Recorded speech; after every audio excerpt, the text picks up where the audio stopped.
We are just the poor cousins in comparison. We really are. They are going to be ballin'. If you're thinking about moving between New Zealand and Australia, there is one thing that can quietly change your entire financial future: your retirement system. KiwiSaver and Australian Super might sound similar, but they work very differently, and those differences can add up to hundreds of thousands of dollars over your lifetime. So in this video, I'm breaking down 11 key differences between KiwiSaver and Australian Super, so you know exactly what you're walking into before you make the move. The first major difference is that KiwiSaver is voluntary, while Australian Super is compulsory. In New Zealand, every new employee is automatically enrolled into KiwiSaver. However, there is a 2 to 8 week window when they have the ability to opt out. Once that window passes, the only option is a savings suspension, but the account stays open permanently and they must keep reapplying for the suspension. In Australia, superannuation is compulsory for nearly all employees. There is no opt-out. From the moment you start working, your employer must contribute to a super fund on your behalf, no exceptions. For Kiwis that recently moved to Aussie, expect super to start accruing with every paycheck,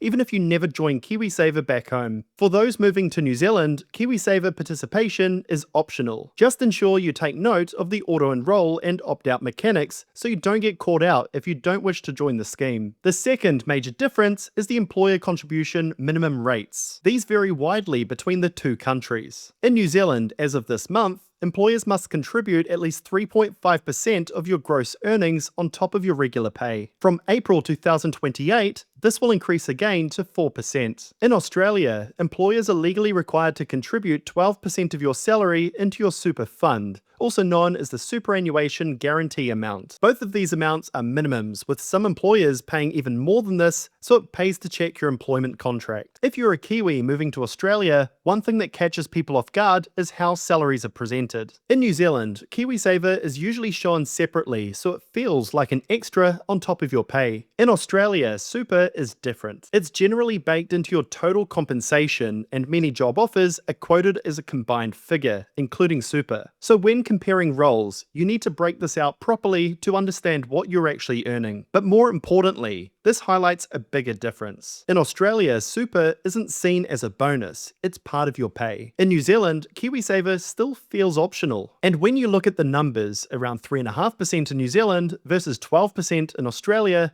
that difference compounds massively over a lifetime in Australia's favour, so you want to get your numbers right. The third major difference is about your contributions, not your employers. In New Zealand, if you have a KiwiSaver account, you have 5 contribution options: 3.5, 4, 6, 8, and 10%. Generally, you can only change your contribution rate once every quarter, but this depends on what your employer allows. Beyond these 5 contribution options, you can also make a voluntary payment on top. However, anything above 3.5% won't get the matching employer contribution. In Australia, there is no requirement that you make any contribution at all. The superannuation guarantee is paid by your employer, but just like KiwiSaver, you're not prevented from making voluntary payments on top. There can be advantages to this, up to a limit, which we'll cover later in the video, as they can be seriously powerful. Before we get into those, I want to take a quick moment to thank today's video sponsor, Odoo. Running a YouTube channel, or any business really, usually means juggling a ridiculous number of moving parts. You've got planning,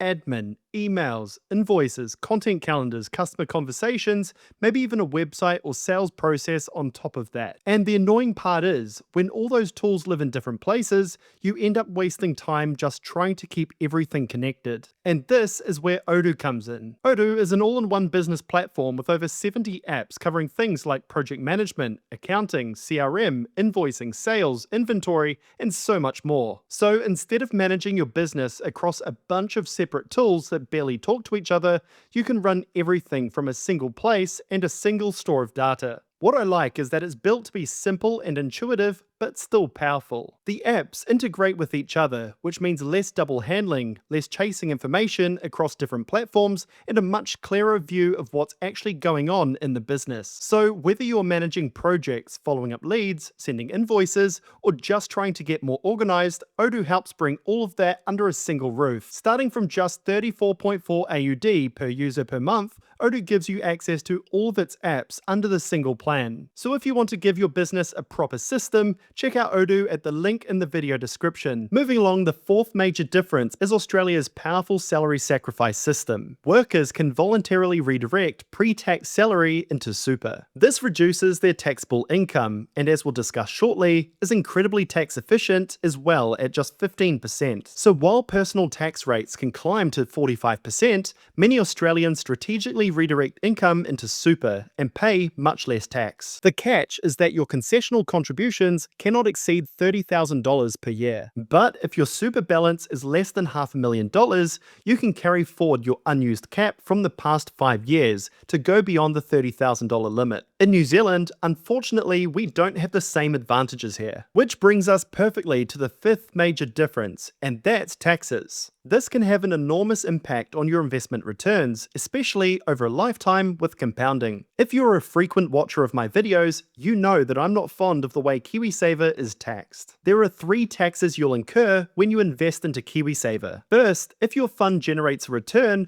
this is generally taxed at your prescribed investor rate. This can go as high as 28% depending on your income. Second, your personal contributions are taken from your post-tax income after the taxes have already been taken out. If you earn $80,000 a year, your marginal tax rate on income is 33%, and if you earn over $180,000, it's 39%. So this isn't a small amount. And third, your employer contributions are taxed at the employer superannuation contribution tax rate. Again, this can go as high as 39%. The one upside of KiwiSaver from a tax perspective is the member tax credits. Every year, the government will pay 25 cents on every dollar you contribute into your KiwiSaver account, up to $260.72 annually. So for all the tax they take, it's good they return a little bit of it back. However, if you earn more than $180,000 a year, unfortunately, you won't receive this benefit. In Australia, your salary sacrifice, your employer superannuation guarantee, and your investment earnings during accumulation are all taxed at 15%. The only exception is where your total salary, including employer super contributions, exceeds $250,000 in a year. In this case, you'll face an extra 15% tax under the Division 293 rules. So this is an enormous advantage in Australia's favour on contributions. The one area where Australians get a worse deal is on capital gains. During the accumulation phase, when people are working and contributing, long-term capital gains are taxed at 10%. So this is something that Kiwis won't be used to paying on their KiwiSaver accounts. Up sixth, we have a very important point. At what age can you get your money out? In New Zealand, we have the concept of a retirement age, at which point you can get full access to your KiwiSaver. In Australia, they have the concept of a preservation age, which is 60 if you were born after the 1st of July 1964. If you retire or leave a job after reaching your preservation age, you can access your super. If you don't retire or leave a job, you gain full access to your super savings at 65, the same as New Zealand. Another important point here is the government pension. In New Zealand, everyone gets it at 65. In Australia, the age is 67, and it's means tested, so many Australians miss out completely or receive a partial payment. So that is when you can access your super through the ordinary path. Another major difference between the two countries is the less ordinary path to accessing your funds early. The largest of these is giving people access to the retirement funds to purchase their first home. In New Zealand, you can withdraw your own contributions, your employer contributions, the member tax credits, and all the investment returns. The only rule is that you must keep $1,000 in there after making the withdrawal. In Australia, there is the First Home Super Saver scheme, but you can only withdraw your personal voluntary contributions, including salary sacrifice. So that is a major difference between the two systems. Aside from that, Australia could be considered harder when it comes to hardship and illness. For hardship, applicants must have been on income support for more than half a year, and illness is restricted to very specific situations without much discretion. Now we're up to our 8th difference, and it's crazy it took us this long to reach it, and that is the investment options. KiwiSaver has over 300 fund options across 21 providers. The majority of these are for-profit providers like banks and investment managers, which can flow through to the fees that they charge. Members generally enter the KiwiSaver scheme through a default fund, sitting around the middle of the risk spectrum. Many members, however, pick their own fund, usually buying a diversified multi-sector fund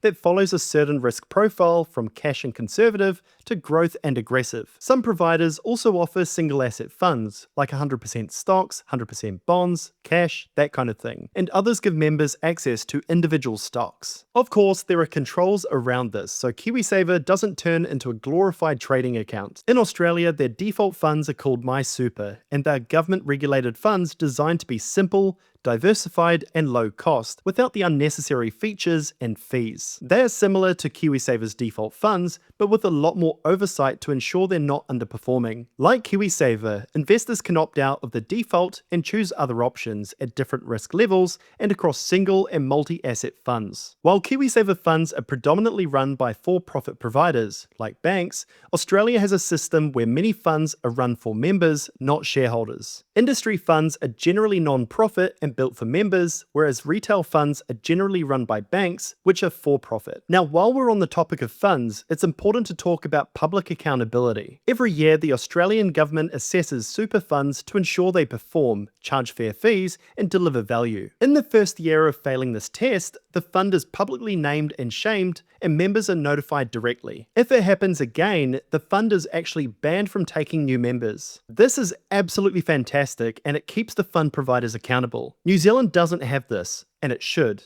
But if it did, they'd have a field day, as there are some shocking funds in the New Zealand system. If you want to compare your KiwiSaver, I've included a link down below in my video description. Chuck your email in there and I'll send you a copy of the Morningstar report I use to compare my options. The 10th major difference between the systems is one most Aussies probably don't even know, and that's insurance. In Australia, super often includes life insurance, income protection, and total permanent disablement cover. The premiums get automatically deducted from your super balance. With KiwiSaver, this isn't the case, and members must pay their own insurance out of pocket from post-tax income. The final difference, and perhaps the most important if you're a Kiwi moving to Australia, is what happens if you leave. In New Zealand, your KiwiSaver generally stays with you, and in some cases can even be transferred if you move overseas. So if you move to Australia, you can just transfer it across. If you move somewhere else other than Australia, after a year you can withdraw everything except for the member tax credits. In Australia, it's a bit stricter. Super is designed to stay locked away for retirement, so if you leave the country,